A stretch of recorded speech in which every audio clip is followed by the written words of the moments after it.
Hey guys and welcome back to our channel. ഇന്നത്തെ video എന്ന് പറയുന്നത് SSLC കെമിസ്ട്രി എക്സാമിന് വേണ്ടി എങ്ങനെ പ്രിപ്പയർ ചെയ്യണമെന്ന് പറയുന്ന ഒരു വീഡിയോ ആണ്. കൃത്യമായിട്ട് പഠിക്കാനുള്ള മെത്തേഡ് അടക്കം പറഞ്ഞു തരുന്നുണ്ട്. അതുപോലെ തന്നെ ചാപ്റ്റേഴ്സ് ഏതൊക്കെ കവർ ചെയ്യാനായിട്ടുണ്ട് എന്നുള്ളത് കൂടി പറയുന്നുണ്ട്. വീഡിയോ മുഴുവനായിട്ട് കാണാൻ നിങ്ങളുടെ അഭിപ്രായം താഴെ കമൻറ്റ് ചെയ്യുക. അപ്പോൾ നേരെ വീഡിയോയിലേക്ക് കടക്കാം. ആദ്യത്തെ ചാപ്റ്റർ നമുക്ക് കവർ ചെയ്യാനായിട്ടുള്ളത് ഓർഗാനിക് കെമിസ്ട്രിയുടെ നോമൻക്ലേച്ചർ ഡീൽ ചെയ്യുന്ന ബേസിക് ചാപ്റ്ററാണ്.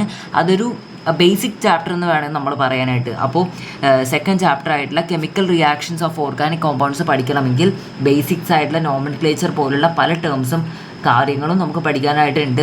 അങ്ങനെയുള്ള കാര്യങ്ങളൊക്കെ പഠിച്ചിട്ട് വേണം നമ്മൾ സെക്കൻഡ് ചാപ്റ്ററിലേക്ക് കടക്കാൻ. അപ്പോൾ ബേസ് സെറ്റാക്കുക എന്നുള്ളതാണ് ഫസ്റ്റ് നമ്മൾ ചെയ്യേണ്ട കാര്യം. അപ്പോൾ ഓർഗാനിക് കെമിസ്ട്രിയിലുള്ള ബേസ് ഫസ്റ്റ് ചാപ്റ്ററിലൂടെ നമ്മൾ പഠിച്ചു തീർക്കണം. നോമൻക്ലേച്ചർ പോലുള്ള കുറേ ക്വസ്റ്റ്യൻസ് റിപ്പീറ്റഡ് ആയിട്ട് ഇതിൽ നിന്ന് ചോദിക്കാറുണ്ട്. സെക്കൻഡ് ചാപ്റ്റർ ആയിട്ടുള്ള കെമിക്കൽ റിയാക്ഷൻസ് ഓഫ് ഓർഗാനിക് കോമ്പൗണ്ട്സിൽ മെയിനായിട്ട് നമുക്ക് കുറേ കെമിക്കൽ റിയാക്ഷൻസ് ആണ് പഠിക്കാനായിട്ടുള്ളത്. തെർമൽ ക്രാക്കിംഗ്, അതുപോലെ തന്നെ അങ്ങനെ കുറേ റിയാക്ഷൻസ് വരുന്നുണ്ട്. അപ്പോൾ സെക്കൻഡ് ചാപ്റ്ററിൽ മെയിനായിട്ട് നമുക്ക് റിയാക്ഷൻസ് ആണ് പഠിക്കാനായിട്ടുള്ളത്. തേർഡ് ചാപ്റ്റർ എന്ന് പറയുന്ന സമയത്ത് periodic table and electronic configuration ആണ്.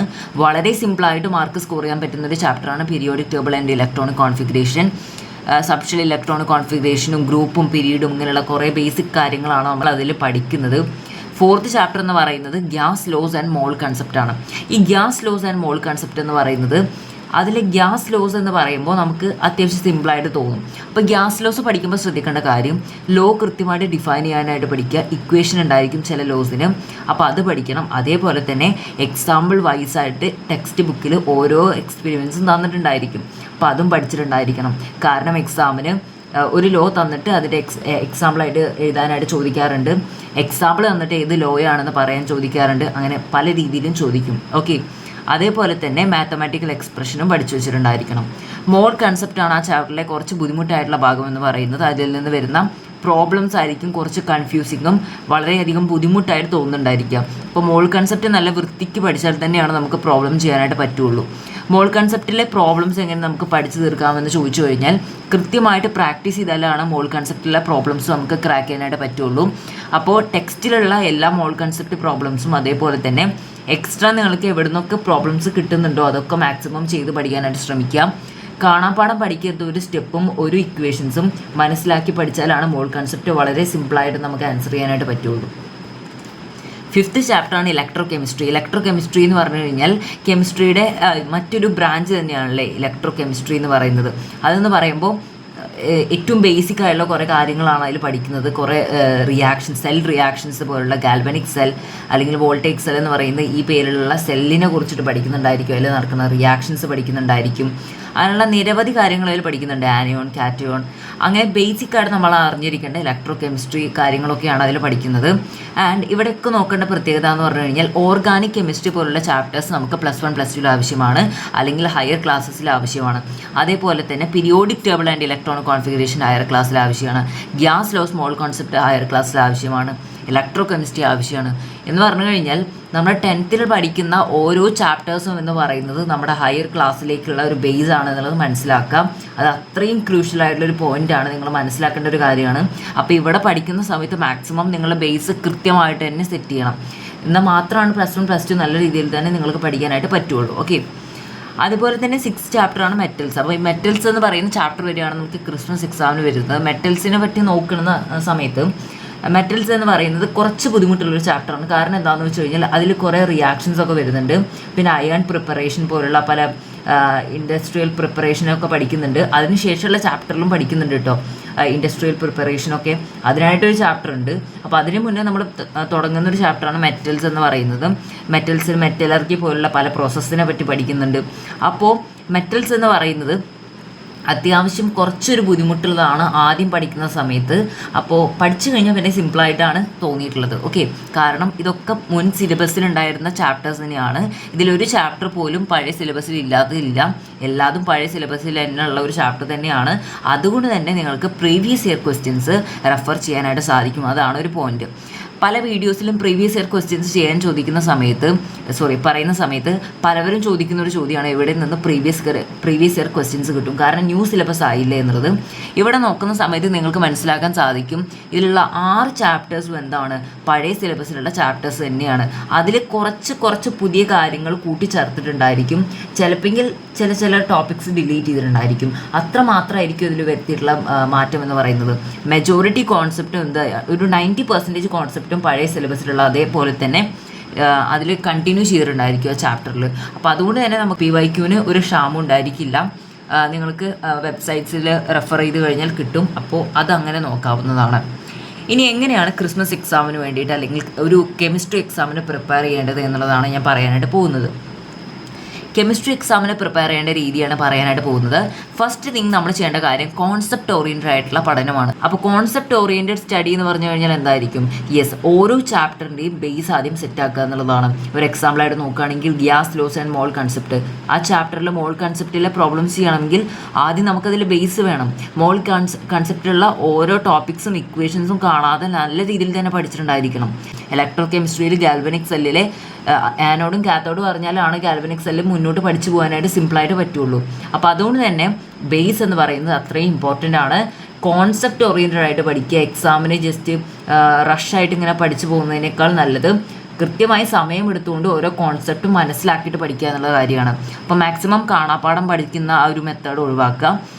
അണ്ടർസ്റ്റാൻഡ് ചെയ്തിട്ട് പഠിക്കുക ഓരോ കോൺസെപ്റ്റും. ഓക്കെ, അതാണ് ഫസ്റ്റ് നമ്മൾ ചെയ്യേണ്ട കാര്യം. സ്റ്റഡി യൂസിങ് എ ലെക്ചർ, അതാണ് സെക്കൻഡ് ടിപ്പ്. എന്ന് പറഞ്ഞു കഴിഞ്ഞാൽ നിങ്ങൾ പല ക്ലാസ്സസും സ്കൂളിൽ മിസ്സായിട്ടുണ്ടായിരിക്കും, അല്ലെങ്കിൽ പല കാര്യങ്ങളും നിങ്ങൾക്ക് പഠിപ്പിക്കുന്നത് മനസ്സിലായിട്ടുണ്ടായിരിക്കില്ല. അപ്പോൾ പിന്നെ നിങ്ങൾ എന്ത് ചെയ്യാൻ പാടില്ല, അത് പഠിക്കാതിരിക്കുകയല്ല ചെയ്യേണ്ടത്, പെൻഡിങ്ങിൽ വെക്കാതിരിക്കുക. മാക്സിമം നമ്മൾ പെട്ടെന്ന് തന്നെ ഒരു ലെക്ചർ വാച്ച് ചെയ്തുകൊണ്ട് പഠിക്കുക എന്നുള്ളതാണ്. ടഫായിട്ട് തോന്നുന്ന ചാപ്റ്റർ ആയിക്കോട്ടെ ഏതാണെങ്കിലും ഏതെങ്കിലും ഒരു ക്ലാസ്സിനെ റെഫർ ചെയ്തുകൊണ്ട് വേഗം തന്നെ പഠിക്കാനായിട്ട് ശ്രമിക്കുക. തേർഡ് ടിപ്പ് എന്ന് പറയുന്നത് quick revision plus study after lecture. എന്ന് വെച്ച് കഴിഞ്ഞാൽ ഒരു ക്ലാസ് കണ്ടു കഴിഞ്ഞാൽ ഉടനെ തന്നെ പഠിക്കാനായിട്ട് ഇരിക്കുക. ആ എഴുതി വെച്ചിട്ടുള്ള കാര്യങ്ങൾ പഠിക്കാനായിട്ട് ഇരിക്കുക. അത് എത്ര കുറച്ച് കാര്യങ്ങളായിക്കോട്ടെ കുറേ കാര്യങ്ങളായിക്കോട്ടെ, എഴുതി വെച്ചിട്ടുള്ളത് എത്രയാണോ അത് അത്രയും നിങ്ങൾ പഠിക്കാനായിട്ട് ശ്രമിക്കുക. കാരണം എന്താണെന്ന് വെച്ച് കഴിഞ്ഞാൽ ആ ഒരു ക്ലാസ് കണ്ടു കഴിഞ്ഞാൽ അപ്പോൾ നിങ്ങൾക്ക് പഠിക്കാനുള്ള ഒരു മൂഡ് ഉണ്ടായിരിക്കും. ചിലപ്പോൾ പലവർക്കും ആ മൂഡ് കുറച്ച് കഴിഞ്ഞാൽ വരണമെന്നില്ല. അപ്പോൾ അതുകൊണ്ട് തന്നെ മാക്സിമം ക്ലാസ് കണ്ടു കഴിഞ്ഞാൽ അപ്പോൾ തന്നെ പഠിക്കാനായിട്ട് ശ്രമിക്കുക. ഈ ഫോർത്ത് പോയിന്റ് നോക്കുന്ന സമയത്ത് short note from main note എന്ന് വെച്ച് കഴിഞ്ഞാൽ നമ്മൾ ക്ലാസ് കാണുന്ന സമയത്ത് എപ്പോഴും ചെയ്യേണ്ട ഒരു കാര്യമാണ് ക്രിയേറ്റ് മെയിൻ നോട്ട് എന്നുള്ള കാര്യം. മെയിൻ നോട്ട് എന്ന് പറഞ്ഞു കഴിഞ്ഞാൽ വെരി ഡീറ്റെയിൽഡ് നോട്ടായിരിക്കണം. വെരി ഡീറ്റെയിൽഡ് നോട്ടാണ് മെയിൻ നോട്ട് എന്ന് പറയുന്നത്. ഓക്കെ, അപ്പോൾ ക്ലാസ് കാണുന്ന സമയത്ത് തന്നെ മെയിൻ നോട്ട് ക്രിയേറ്റ് ചെയ്യാനായിട്ട് ശ്രമിക്കുക. ചിലവർക്ക് ക്ലാസ് കാണുമ്പോൾ മെയിൻ നോട്ട് ക്രിയേറ്റ് ചെയ്യാൻ ഇഷ്ടമുണ്ടായിരിക്കില്ല. ചിലപ്പോൾ ഈ ക്ലാസ്സിനേക്കാൾ മുന്നേ നോട്ട് കിട്ടിക്കഴിഞ്ഞാൽ അത് ക്രിയേറ്റ് ചെയ്ത് വയ്ക്കും. ചിലവർ ക്ലാസ് കാണുമ്പോൾ ഓൺ ഗോയിങ് ആയിട്ട് തന്നെ നോട്ട് പ്രിപ്പയർ ചെയ്യും. ചിലവർ ക്ലാസ് കണ്ടതിന് ശേഷം നോട്ട് പ്രിപ്പയർ ചെയ്യും. അപ്പോൾ നിങ്ങൾക്ക് കൺവീനിയൻ്റ് ആയിട്ട് നിങ്ങൾക്ക് ഒന്നും കൂടിയും സിമ്പിളായിട്ട് തോന്നുന്ന മെത്തേഡ് ഏതാണോ അത് നിങ്ങൾക്ക് ഫോളോ ചെയ്യാം. പക്ഷേ ആ നോട്ട് വളരെ ഡീറ്റെയിൽഡ് ആയിട്ടായിരിക്കണം നിങ്ങൾ പ്രിപ്പയർ ചെയ്യേണ്ടത്. അതിൽ നിങ്ങൾക്ക് മനസ്സിലാവാത്ത ടോപ്പിക്സൊക്കെ നിങ്ങൾക്ക് പെട്ടെന്ന് കത്തുന്ന ഭാഷയിലാണ് എഴുതി വയ്ക്കുക. മംഗ്ലീഷ് ആയിക്കോട്ടെ, ഇംഗ്ലീഷ് ആയിക്കോട്ടെ, മലയാളം ആയിക്കോട്ടെ, ഏത് ഭാഷയാണ് നിങ്ങൾക്ക് പെട്ടെന്ന് മനസ്സിലാവുന്നത് ആ രീതിയിൽ ആ ഭാഷയിൽ നിങ്ങൾക്ക് അറിയാത്ത ടോപ്പിക്സ് ട്രാൻസ്ലേറ്റ് ചെയ്തിട്ട് എഴുതി വയ്ക്കുക. അതൊരു നല്ലൊരു ടിപ്പാണ്. ഇനി മെയിൻ നോട്ട് ക്രിയേറ്റ് ചെയ്ത് കഴിഞ്ഞാൽ ക്ലാസ് കണ്ടു കഴിഞ്ഞു ഒരു റിവിഷനൊക്കെ പാസ്സാക്കിയെന്നുണ്ടെങ്കിൽ അതിനുശേഷം നമ്മൾ ചെയ്യേണ്ട കാര്യമാണ് ഒരു ഷോർട്ട് നോട്ട് പ്രിപ്പയർ ചെയ്യാം. ഷോർട്ട് നോട്ട് എന്ന് പറഞ്ഞു കഴിഞ്ഞാൽ മെയിൻ നോട്ടിൽ അതേപോലെയുള്ള എല്ലാ ടോപ്പിക്സും എഴുതി വയ്ക്കുക എന്നുള്ളതല്ല. ഷോർട്ട് നോട്ട് പ്രിപ്പയർ ചെയ്യുമ്പോൾ നമ്മൾ ഏറ്റവും ഇമ്പോർട്ടൻ്റ് ആയിട്ടുള്ള ടോപ്പിക്സ് മാത്രം അതിൽ ഇൻക്ലൂഡ് ചെയ്യാം. അതുപോലെ തന്നെ ഷോർട്ട് നോട്ട്സിൽ mnemonics, flash cards, mind maps ഒക്കെ യൂസ് ചെയ്യാനായിട്ട് ശ്രമിക്കുക. കോഡ്സ് യൂസ് ചെയ്യാം. ഈ ഫ്ലാഷ് കാർഡ്സ് എന്ന് പറയുന്ന സമയത്ത് മെയിൻലി നമ്മൾ മെയിൻ നോട്ടിൽ ആ ഒരു നോട്ട് ക്രിയേറ്റ് ചെയ്യുമ്പോൾ യൂസ് ചെയ്യുന്ന സാധനമെല്ലാം ഫ്ലാഷ് കാർഡ്സ് എന്ന് പറഞ്ഞു കഴിഞ്ഞാൽ ഞാൻ ഉണ്ടാക്കുന്ന ഒരു മെത്തേഡ് പറഞ്ഞുതരാം. ചെറിയ ചെറിയ പേപ്പർ ബുക്ക്ലെറ്റ് പോലെ ഉണ്ടായിരിക്കുമല്ലോ. അപ്പം അങ്ങനെയുള്ള ബുക്ക്ലെറ്റ് വാങ്ങിക്കൊണ്ട് അല്ലെങ്കിൽ ചെറിയ നോട്ട് പാഡ്സിലൊക്കെ നമ്മൾ പ്രധാനപ്പെട്ട ഇക്വേഷൻസും വളരെ ഇമ്പോർട്ടൻ്റ് ആയിട്ടുള്ള പോയിൻറ്റ്സൊക്കെ എഴുതി വെക്കുക. അതാണ് ഫ്ലാഷ് കാർഡ്സ് എന്നുള്ളത് കൊണ്ട് സൂചിപ്പിക്കുന്നത്. ആ ഒരു ചാപ്റ്ററിലുള്ള അത്രയും ഇമ്പോർട്ടൻ്റ് ആയിട്ടുള്ള പോയിൻറ്റ്സ് മാത്രം ഇങ്ങനെയുള്ള കുഞ്ഞു കുഞ്ഞു നോട്ടിൽ എഴുതി വയ്ക്കും. പെട്ടെന്ന് റിവിഷന് അത്യാവശ്യമായിട്ട് നമുക്കത് ഉപകാരപ്പെടുമെന്നുള്ളതാണ് അതിൽ മനസ്സിലാക്കേണ്ട പോയിന്റ്. അപ്പോൾ നെമോണിക്സും മൈൻഡ് മാപ്സും കോഡ്സൊക്കെ നിങ്ങൾക്ക് എന്ത് ചെയ്യാം, ഷോർട്ട് നോട്ട് എഴുതുമ്പോൾ യൂസ് ചെയ്യാനായിട്ട് പറ്റും. ഈ ഷോർട്ട് നോട്ട്സ് നമുക്ക് റിവൈസ് ചെയ്യാനായിട്ട് നല്ല എളുപ്പമാക്കുന്ന ഒരു കാര്യമാണ്. ഓക്കെ, ഇനി ഞാൻ എന്ത് ചെയ്യാനായിട്ട് പോകുന്നതെന്ന് വെച്ച് കഴിഞ്ഞാൽ കുറച്ച് ബേസിക് ടിപ്സാണ് പറഞ്ഞുതരാൻ പോകുന്നത്. ഫസ്റ്റ് ടിപ്പ് എന്ന് പറയുന്നത് revise in alternate days. Alternate ഡേയ്സിൽ ഇടയ്ക്കിടയ്ക്ക് അല്ലെങ്കിൽ ഒന്നരാടം വെച്ചുകൊണ്ട് എന്ത് ചെയ്യുക, റിവൈസ് ചെയ്യുക നിങ്ങൾ പഠിക്കുന്ന കാര്യം. അല്ലെങ്കിൽ ഒരു പർട്ടിക്കുലർ ഡേ വെച്ചുകൊണ്ട് പഠിക്കുക. ഈ ഒരു ദിവസം ഞാൻ ഇത്രയും കംപ്ലീറ്റ് ചെയ്യും, അത് കഴിഞ്ഞ് കഴിഞ്ഞാൽ അതിൻ്റെ റിവിഷനായിട്ട് ഞാൻ ഈ ഒരു ദിവസം റിവൈസ് ചെയ്യാനായിട്ട് എടുക്കും എന്നുള്ളത് കൃത്യമായിട്ട് തന്നെ പ്ലാൻ ചെയ്തിട്ട് പഠിക്കുക. Second thing, do textual questions. ഈ പോയിന്റ് പറയുന്നേക്കാൾ മുന്നേ നമ്മൾ ചെയ്യേണ്ട ഒരു കാര്യമാണ് ഡു PYQ എന്നുള്ളത്. ടെക്സ്റ്റുവൽ ക്വസ്റ്റ്യൻ നിങ്ങൾ ചെയ്തിട്ടില്ല എങ്കിൽ പോലും PYQ നിങ്ങൾ ചെയ്തിട്ടുണ്ടായിരിക്കണം, അല്ലെങ്കിൽ മോഡൽ ക്വസ്റ്റ്യൻസ് മറ്റ് ഏതെങ്കിലും ചെയ്തിട്ടുണ്ടായിരിക്കണം. എന്നിട്ട് ടെക്സ്റ്റുവൽ ക്വസ്റ്റ്യൻ ചെയ്താലും മതി. അപ്പോൾ ടെക്സ്റ്റുവൽ ക്വസ്റ്റ്യൻ ചെയ്യാൻ പറ്റിയില്ല എന്ന് വിചാരിച്ച് പേടിക്കേണ്ട, നിങ്ങൾ എന്ത് ചെയ്തിട്ടുണ്ടായിരിക്കണം, PYQ അറ്റൻഡ് ചെയ്തിട്ടുണ്ടായിരിക്കണം. അതിനുശേഷം അവസാനം ടെക്സ്റ്റുവൽ ക്വസ്റ്റ്യൻ നേരമുണ്ടെങ്കിൽ ചെയ്യുക. ഓക്കെ. ഫോർത്ത് പോയിന്റ് എന്ന് പറഞ്ഞു കഴിഞ്ഞാൽ use text book as the main resource four study. പഠിക്കാനായിട്ട് മെയിൻ റിസോഴ്സ് ആയിട്ട് നിങ്ങളെ ടെക്സ്റ്റ് ബുക്കാണ് നിങ്ങൾ കൺസിഡർ ചെയ്യേണ്ടത്. ഓക്കെ. അതുകൊണ്ട് തന്നെ no need of many study resources. കുറേ സ്റ്റഡി മെറ്റീരിയൽസ് നമുക്ക് പഠിക്കാനായിട്ട് വേണമെന്നില്ല. അങ്ങനെ കുറേ വാങ്ങി കൂട്ടിയിട്ടും കാര്യമില്ല. നമുക്ക് ഏറ്റവും നല്ല രീതിയിൽ എഫിഷ്യൻ്റ് ആയിട്ട് യൂസ് ചെയ്യാൻ പറ്റുന്നത് നമ്മുടെ ടെക്സ്റ്റ് ബുക്ക് തന്നെയാണ് എന്നുള്ളതാണ് മനസ്സിലാക്കേണ്ടത്. പ്രത്യേകിച്ച് ഒരു SCRT അല്ലെങ്കിൽ സ്റ്റേറ്റ് സിലബസ് പഠിക്കുന്ന വിദ്യാർത്ഥിയുടെ അവരുടെ സിലബസ് എന്ന് പറയുന്നത് അത്രയും ക്രൂഷ്യലായിട്ടുള്ള ഒരു ലാംഗ്വേജ് അല്ലെങ്കിൽ മനസ്സിലാക്കാൻ പറ്റാത്ത ലാംഗ്വേജ് ഒന്നും ആയിരിക്കില്ല കൊടുത്തിട്ടുണ്ടായിരിക്കുക. അത്യാവശ്യം നമുക്ക് മനസ്സിലാക്കാൻ പറ്റുന്ന ഒരു ലാംഗ്വേജ് ആയിരിക്കും അതിൽ കീപ്പ് ചെയ്തിട്ടുണ്ടായിരിക്കുക. ഇനി അറിയാത്തത് എന്തെങ്കിലും ഉണ്ടെങ്കിൽ സൈഡിലൊക്കെ എഴുതി വെക്കാവുന്നതാണ്. ഓക്കെ. ഇനി study the important points from the extra reading. പലവരും മിസ്സാക്കുന്നൊരു പോയിൻ്റാണിത്.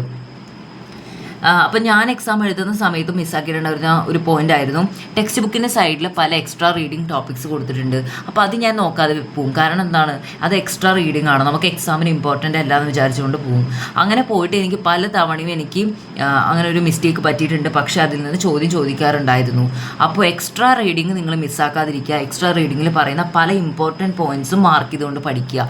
അത് വളരെ ഇമ്പോർട്ടൻ്റ് ആണ്. 1 വേർഡ് ആയിട്ടൊക്കെ ചോദിക്കാറുണ്ട് എക്സ്ട്രാ റീഡിങ്ങിൽ നിന്ന്. അപ്പോൾ അത് മനസ്സിലാക്കുക. എക്സ്ട്രാ റീഡിങ് അത്രയും ഇമ്പോർട്ടൻ്റ് ആണ്. അത് ജസ്റ്റ് ഒന്ന് വായിച്ച് പോവുക, എന്നിട്ട് അതിൽ നിന്ന് ഇമ്പോർട്ടൻ്റ് ആണെന്ന് നിങ്ങൾക്ക് തോന്നുന്ന ടോപ്പിക്സ് ഒക്കെ എന്ത് ചെയ്യുക, മാർക്ക് ചെയ്തിട്ട് വെക്കുക എന്നുള്ളതാണ് നിങ്ങൾ ചെയ്യേണ്ട കാര്യം. അപ്പോൾ ഇതൊക്കെയാണ് നമ്മളിന്ന് പറഞ്ഞിട്ടുള്ള കാര്യങ്ങളെന്ന് പറയുന്നത്. അപ്പോൾ ഇത്രയും കാര്യങ്ങളാണ് നമ്മൾ കെമിസ്ട്രി പഠിക്കുമ്പോൾ ശ്രദ്ധിക്കേണ്ട കാര്യം. ഇതൊക്കെ ഞാൻ മനസ്സിലാക്കിയിട്ടുള്ള കാര്യമാണ്. പലവരും പല രീതിയിലായിരിക്കും കെമിസ്ട്രി പഠിക്കുന്നുണ്ടായിരിക്കുക. അപ്പോൾ ഈ ഒരു കാര്യങ്ങളൊക്കെ നിങ്ങളുടെ സ്റ്റഡി മെത്തേഡിൽ കൊണ്ടുവന്നു കഴിഞ്ഞാൽ നല്ല റിസൾട്ട് കാണാനായിട്ട് സാധിക്കും.